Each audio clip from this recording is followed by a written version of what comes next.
The following is a production of Mosaic in Whittier, California, a community of faith, hope, and love.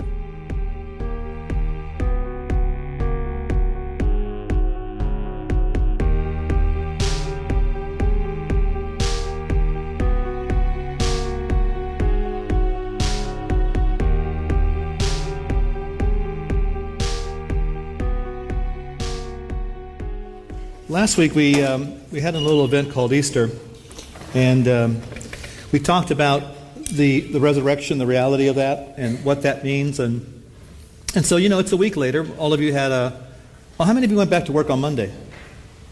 How many of you had school? Keep your hands up. Just curious. How many of you are tired of keeping your hands up? Keep your hands up. Yeah, I was on spring break. I'm finishing up last few weeks of 3.5-4 year journey to finish school for the first time. And so I had a chance to be off and catch up on homework and that kind of thing. But on Monday came around and it seemed like life was almost the same, didn't it? Yes? Yeah, okay, great. So I'm in the right room. So this morning I want to talk a bit about, well, now what after the resurrection? So for example, if I was to ask you, well, in whose power do you actually trust? Because we had this amazing Easter gathering, and that went on, and then so what? And some of you might be thinking, well, had I been around at the time when this happened, that would have helped my faith. I would have, been able to really see the resurrection, and that would have been helpful to be there. And I think there's a sense that at some level we think, I already lost somebody. It was just, it was going to get better, just warming up. That was my mom, too. That was hurtful. When that person comes back in their seat, make sure you let them know that we... So the reality is there's a strange, obscure little verse in Matthew that talks about the fact that that's actually not true. In Matthew 28:17, there was a moment where Jesus had already made breakfast for these guys. He had appeared to them on several occasions. He had talked to them. This is right before he takes off the ascension, and he gives his amazing final word about go and make disciples and baptize. And so there's some of his followers are right there. They see Jesus alive right before him. They're right before him. And it says that when they saw him, they worshiped him. Normal response. This guy just came back from the dead. But some doubted. Isn't that odd? It's right in front of them, and they still thought, I don't know. And I've often thought that maybe part of what was happening there is there was a moment of recognizing that if I commit myself to following Jesus, that it's going to change some things. And here's the reality. You are always going to be more comfortable to what you've practiced the most. And there's always a payoff to a behavior. Even if it's a damaging, destructive behavior, there's a payoff to you at some level. If it's a good, healthy behavior, sometimes the payoffs are more obvious. But even a destructive habit can have a payoff. And so maybe at some point folks are recognizing that if I step into this moment, it's going to change some things, and I'm not sure if I'm ready for that, if I really want to do it. So this morning what I want to talk to you about is a bit of some of the changes that go on. I'm going to speak to 3 different areas that tend to be troublesome for most human beings. They are the classic Christian danger zones.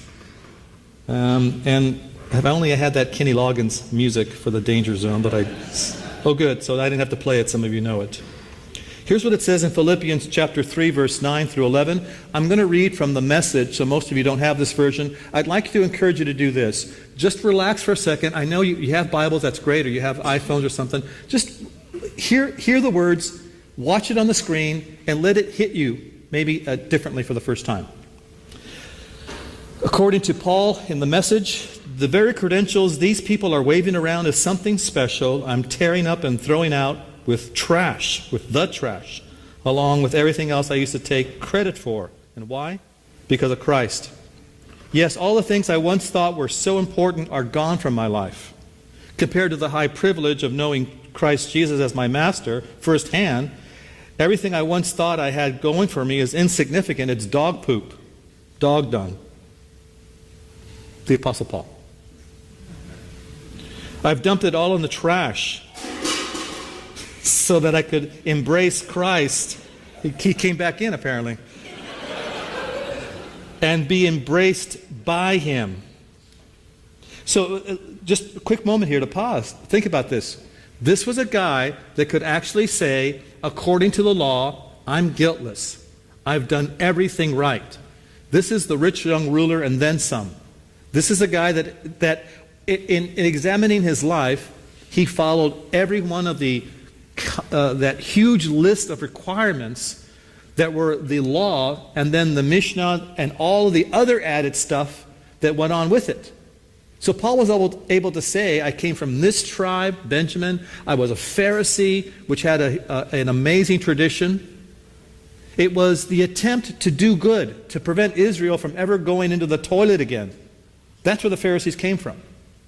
And little by little, as happens to any noble cause, when you accumulate power, it tends to corrupt. Not that I think power is bad, but it just tends to be the thing that happens to human beings. So Paul says, all of that I had going on for me, garbage, it's dog poop. And if you have dogs, I want you have to step into that moment, not step on it, but step into the moment. You know what dog poop is, right? We're all adults. It's in the Bible. So, I'm not trying to be funny. Paul says it's dog poop. And dogs are already an unclean animal.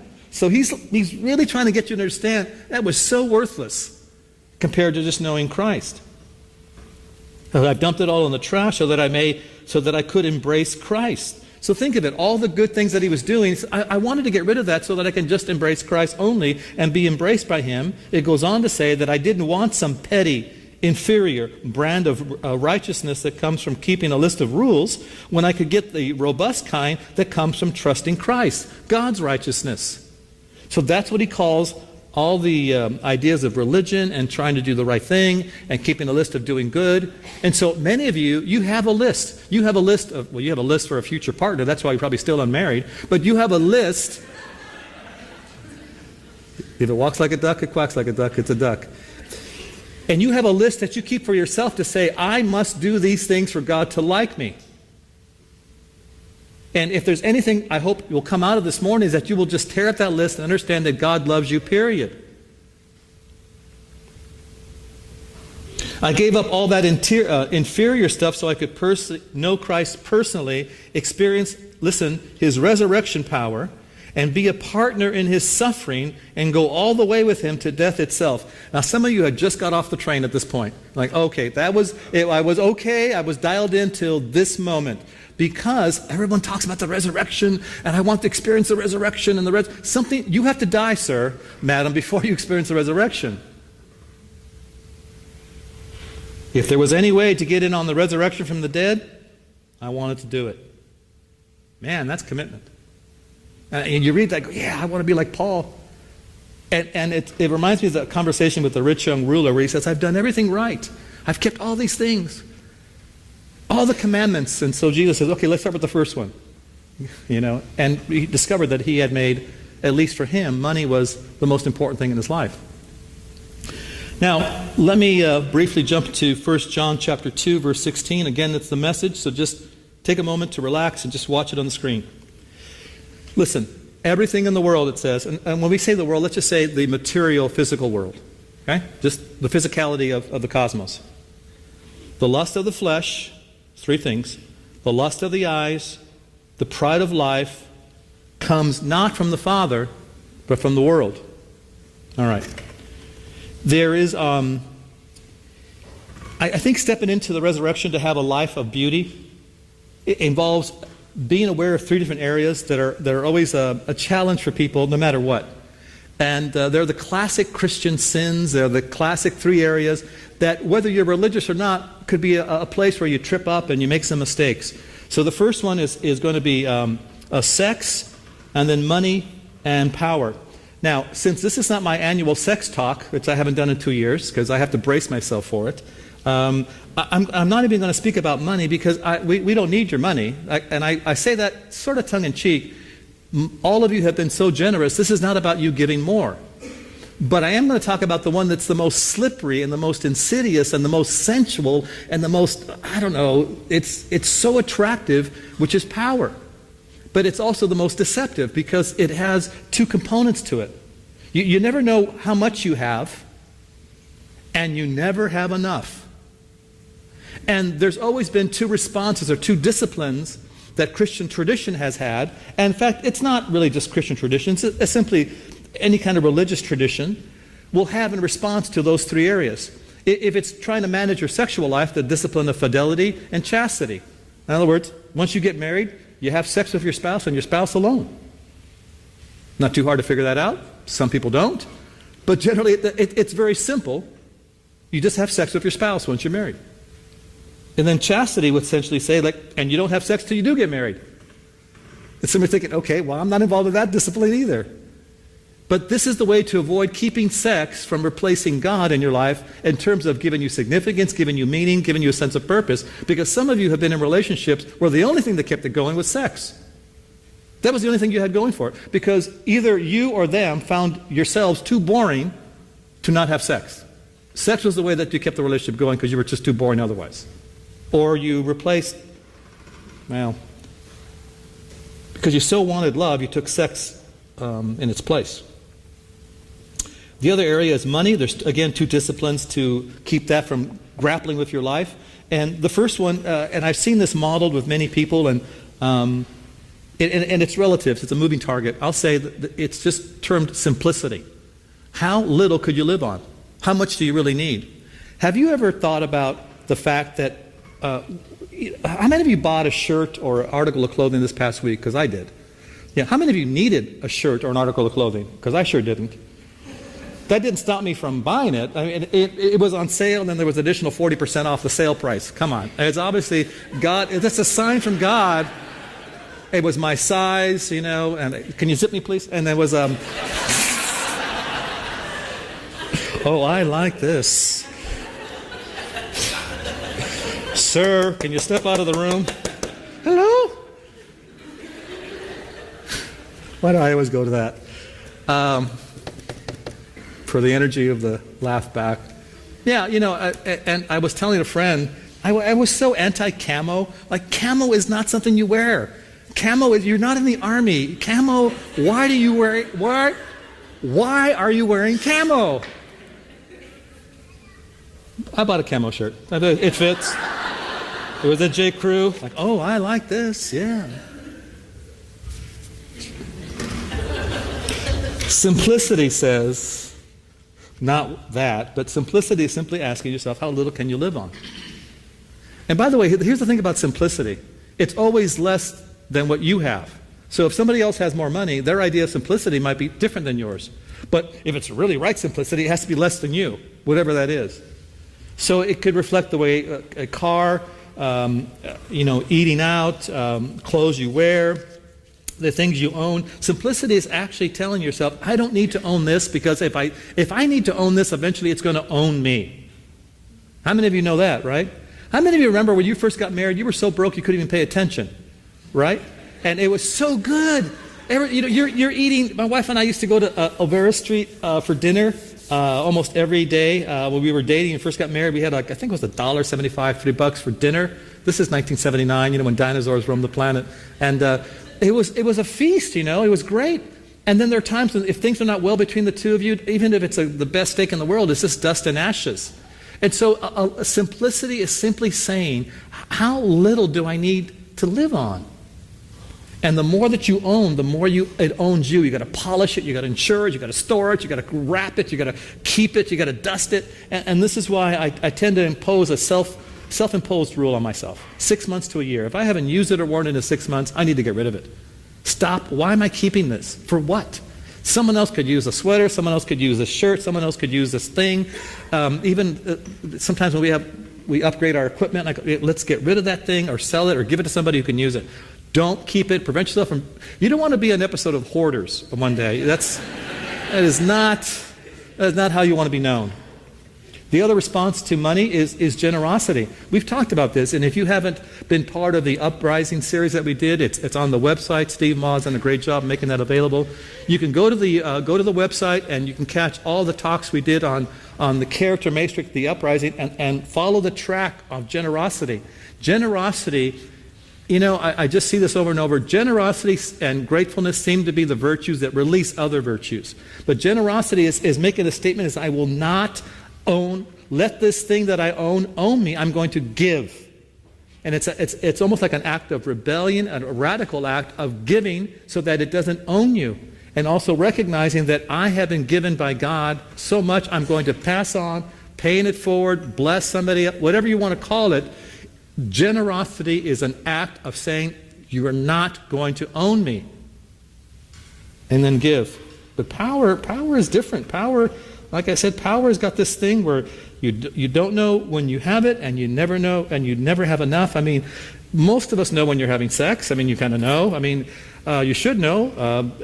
You can know how much money you have. You can count it, or you can. Oh, I am, I'm $3 from being broke. I know how much money I have or don't have. But how do you measure power?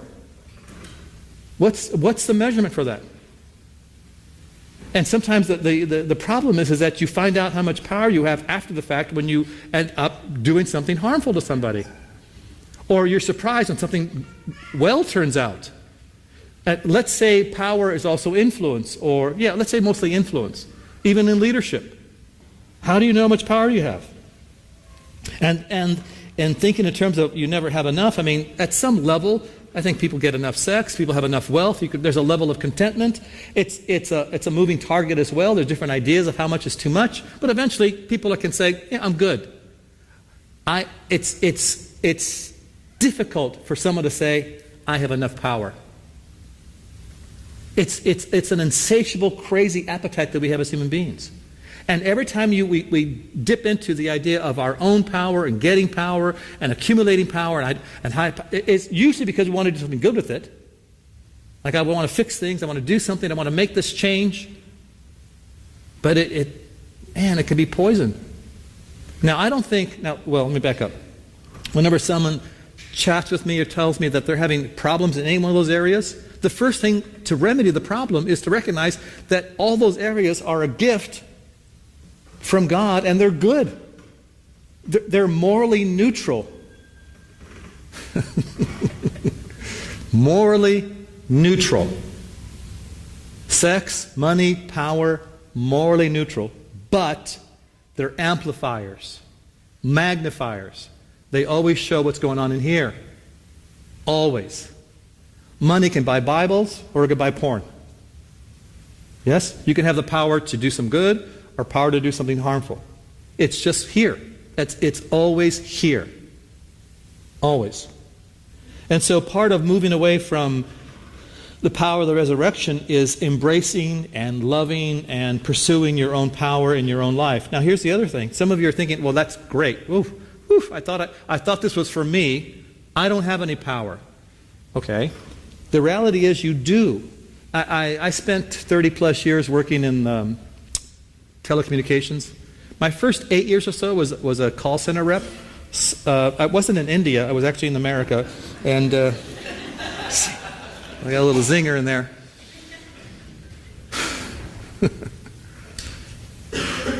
So I would answer the phone, and people would blast, just, raging. And we were actually received great training because it was traumatic for some people. They were so traumatized by the verbal abuse they would receive on the phone from a stranger. And then it dawned on me 10 years, almost 10 years after I left that job, who those people were. It was the barista at Starbucks who had no power at her job, but had power in that environment on complaining about her phone bill. It was the woman who is ignored in the supermarket for different reasons, and then when she finally has a chance to complain about a cell phone bill, she blasts out horrible venom. Or it's the guy that is thin, weak, never played sports, had a stuttering problem, who when they finally can have his way. See, power is always dictated, listen, by your environment. This is why some of you will not serve in some areas, because once you step into that area, you have no power that you have in this area. And the power you have is essentially of no value. You want to know a place where you have no power? Go to kids ministry. Talk to the kid. They care. They don't care anything about who you are. They don't care that you're a mate, that you know how to do PowerPoint, and nothing. Can you fix my Lego? No, get out of here. Get out of here. So I got told off by a 2-year-old, but I'm leaving, but I got my eye on you. Yeah, I'll wait. That's right. I can wait, because revenge is best served cold. So yeah, this is always the thing about power. You have power. It's just that it's usually locked into a certain environment. This is why some people are, oh my gosh, when some people get laid off from their job, or they lose the thing that they were doing, they're devastated. Why? Because their entire identity and significance was wrapped up in the thing that they had, that power that they had. Last year I had a chance to listen to a speech from Colin Powell. Amazing guy, just what an amazing guy. But he pointed that out in not so many words as I was working on this and remembering this, that some of the more difficult conversations, well, he was given this principle that is learn to walk away before your time is up. And that how many times he had to fire or replace certain generals who would beg to keep their job because that's all they had.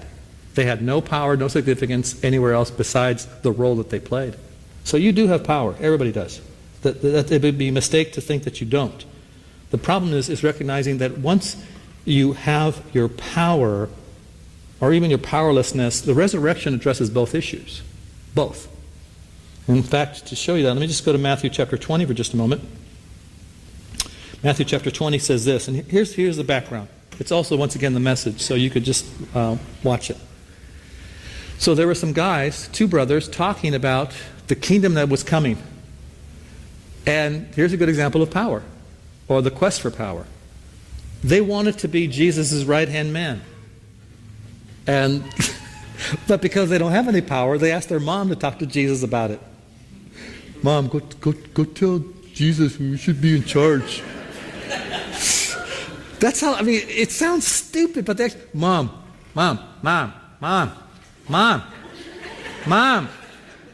Finally, what? Go tell Jesus we want to be in charge, because we're men. Honestly, that's what happened. And then it says that the other 10 guys were upset, probably because they didn't think of it first. And so then Jesus begins to address this whole thing about power. Here's what it says. So chapter 20, verse 27. When the 10 others heard about this, they lost their tempers. Appropriate response. Thoroughly disgusted with those 2 brothers. So Jesus got them together to settle things down. He said, look, you've observed how godless rulers throw their weight around, how quickly a little power goes to their head. Pause for a second.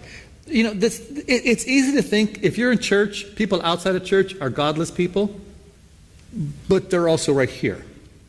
It's just acting in a way that's not in alignment with the life and the teachings of Jesus. That would be godless. All right. And how quickly a little power goes to their heads. It's not going to be that way with you. That is not how it's supposed to be with you. It's not supposed to be with you if you're a follower of Jesus. It's not supposed to be with you if you're going to practice my life and do my teachings.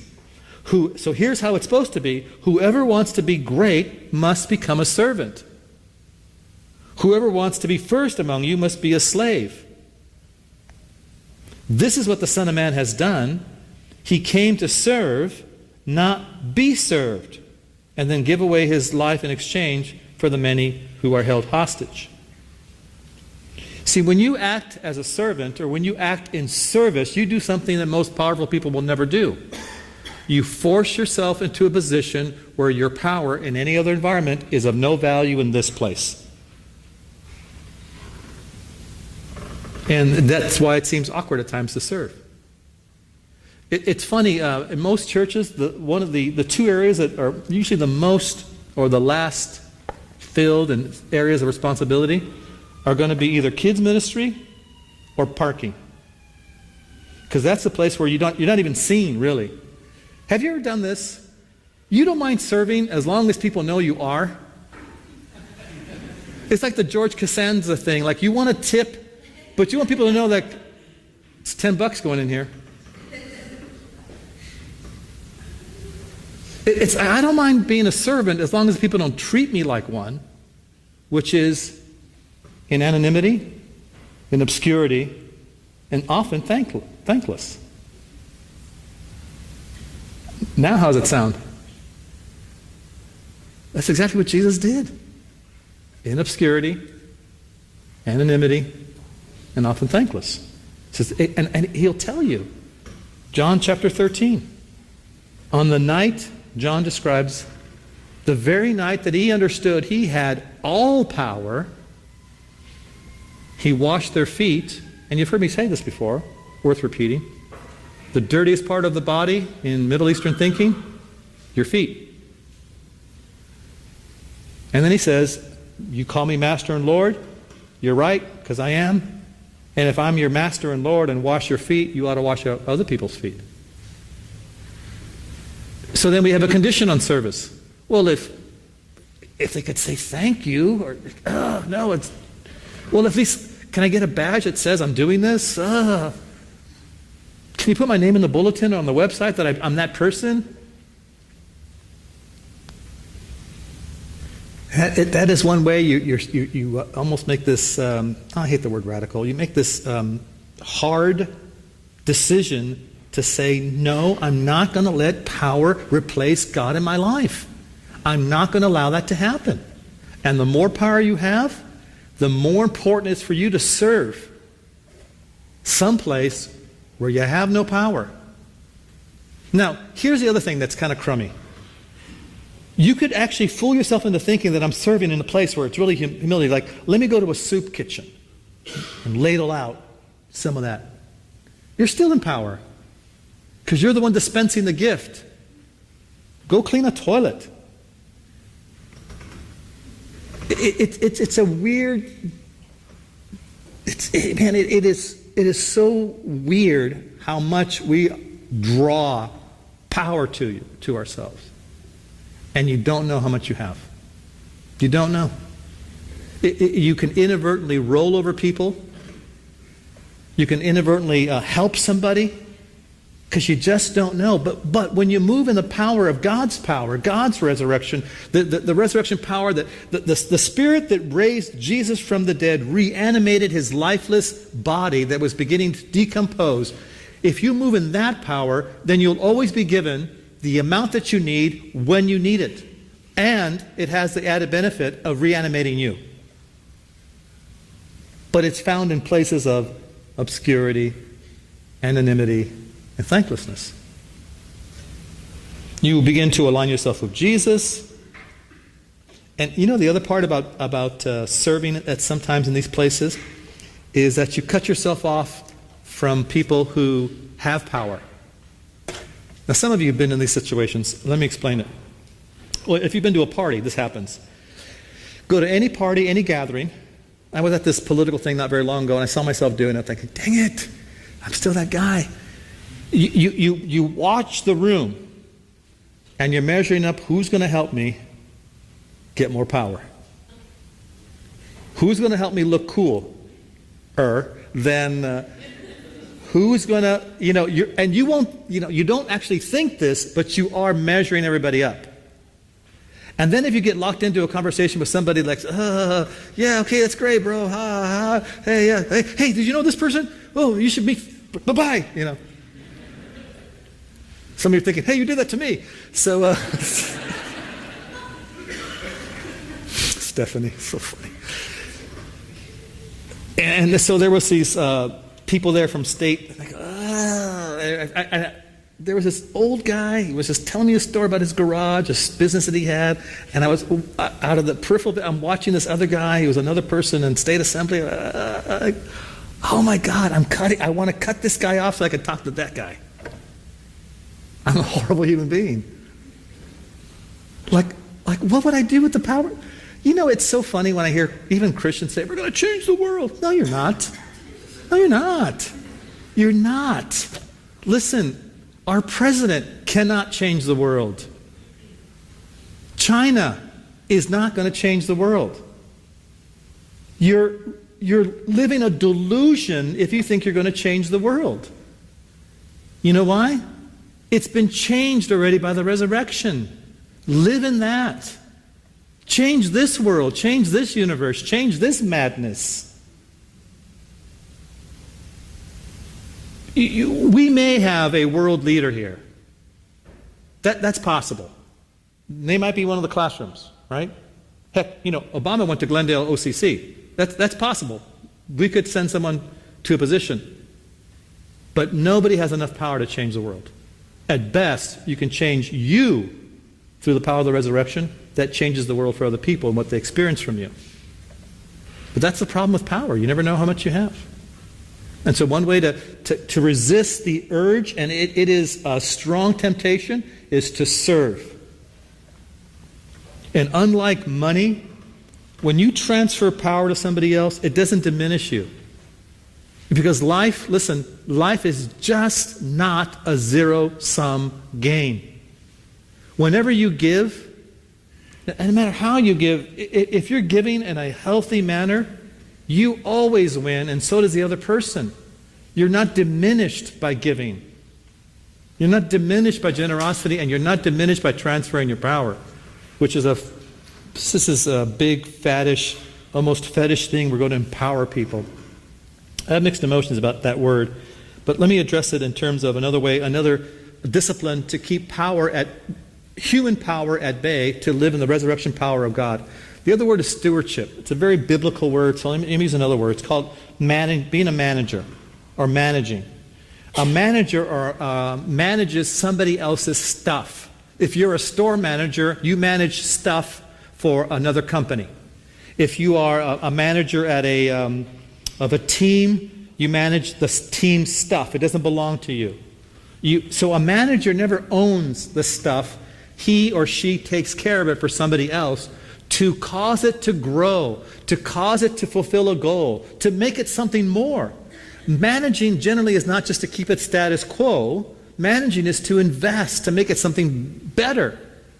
And so part of learning how to keep power at bay and live in the resurrection power of God is to invest in people who are powerless and broken, because once they experience the resurrection of Jesus Christ, they become new creations. But how many of you really want to do that? I mean, it's nice when someone says, thank you for what you said, thank you for what you did, I appreciate the time you gave me. But when you do it and there's nothing back, or you do it and there's no change. See, because you and I do not get a chance to get a guarantee that if I do this, I'm going to get that result. And so when you invest, quote, some of your power in someone else's life, you never know what you're going to get. You could unleash a monster.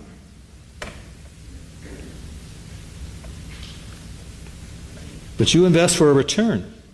A return that matters to the owner of the resource. So if I take who I am, my talents, my ability, my power, and I invest it in the life of someone else, I'm taking what I've been given from God to cause new life to grow.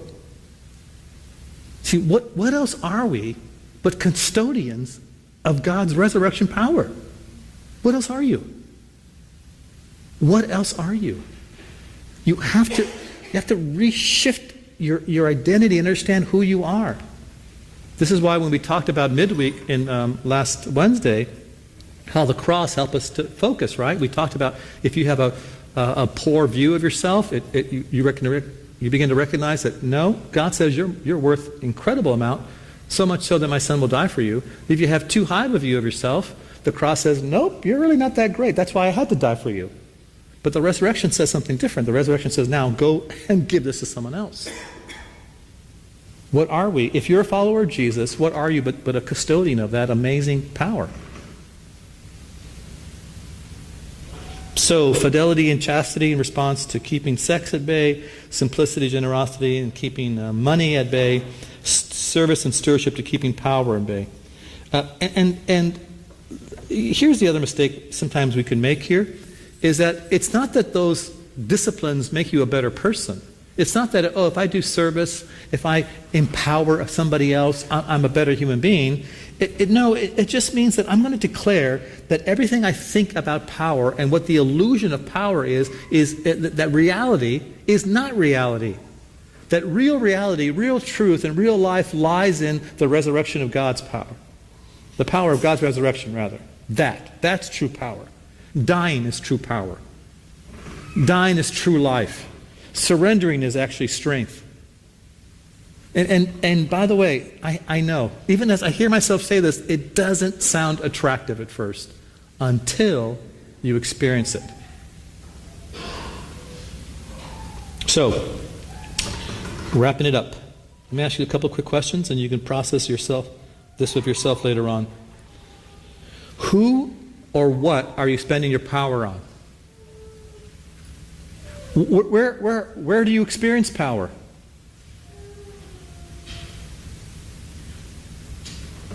On whose power do you actually trust? This is the last talk in this series that we're doing called Life Can Be Beautiful. The way that a man or a woman begins to live a life that's beautifying here and has that effect with others out is always, always trusting in the power of the resurrection. It clears your vision. It clears your head. It helps you restore some sanity. It breaks life-dominating habits. And when things are going well, it just enhances your life to be more of a channel of living water for other people. Period. Now, if you're not a follower of Jesus this morning, why not?